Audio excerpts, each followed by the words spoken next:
This channel does not promote any violent, harmful, or illegal activities. All content provided by this channel is meant for an educational purpose only. নেপালের পরিস্থিতির দিকে এবার নজর রয়েছে। নেপালের পরিস্থিতি বদলাতে কড়া হাতে হাল ধরেছে সেনা। কাঠমান্ডু রাস্তায় সেনা দখল নিয়ে নিয়েছেন। আজ বিকেল 5টা থেকে গোটা নেপালে কারফিউ জারি। আগামীকাল সকাল 6টা পর্যন্ত কারফিউ জারি থাকবে গোটা দেশে।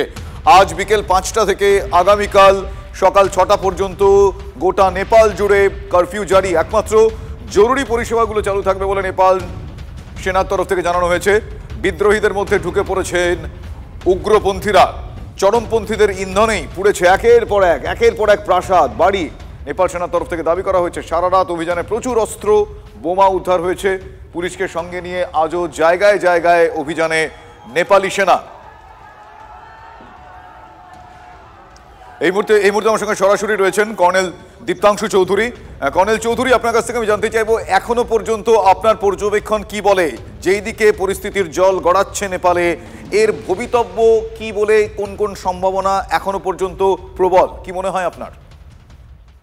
দেখুন, নেপালে যে অগ্নিগর্ভ নেপাল আজকে যে চরম সীমায় পৌঁছে গেল, জ্বলছে নেপাল, এটা তো নিশ্চিতভাবে এর লাগামটা অন্য জায়গায়। যেমন আপনি এখন জানালেন যে রাত্রিরে যে বিভিন্ন জায়গায় সেনা এবং পুলিশ রেড করেছে, অস্ত্র এবং বোম পাওয়া গেছে। তো অস্ত্র বোম তো সাধারণ কোনো ছাত্রর বাড়িতে পাওয়া যাবে না, নিশ্চিতভাবে এটাকে দেওয়া হয়েছে।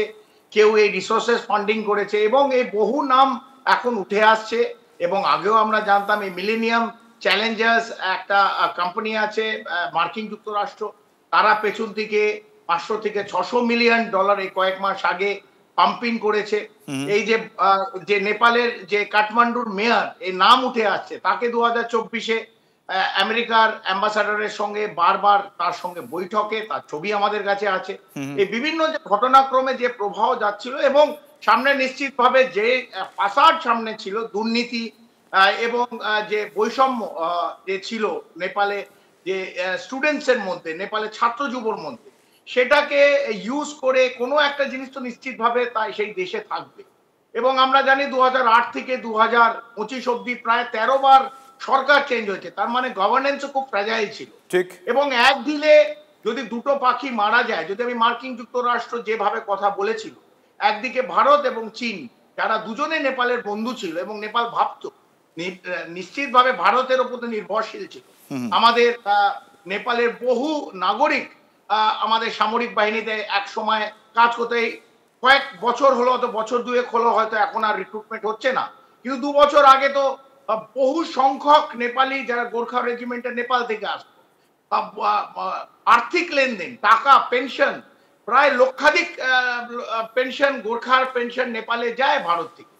তো আমরা এবং আমাদের এবং ভারত এবং নেপালের সঙ্গে যে একটা সুসম্পর্ক ছিল, সৌহার্দ্য ছিল, সেটা কোথাও না কোথাও এই ওলি সরকারের সময় কিন্তু আস্তে আস্তে বিচ্ছেদ হয়েছে। এবং প্রথম প্রধানমন্ত্রী ওলি যে ভারতবর্ষে একবারও আসেনি, first prime minister of Nepal যে আমাদের ভারতবর্ষে আসেনি। তো একটা দূরত্ব নিশ্চিতভাবে হয়েছিল এবং এইগুলোকে কাজে লাগিয়ে এবং চীনের বহু ইনভেস্টমেন্ট নেপালে হচ্ছিল। এক ঢিলে এই দুই পাখি মারা হলো।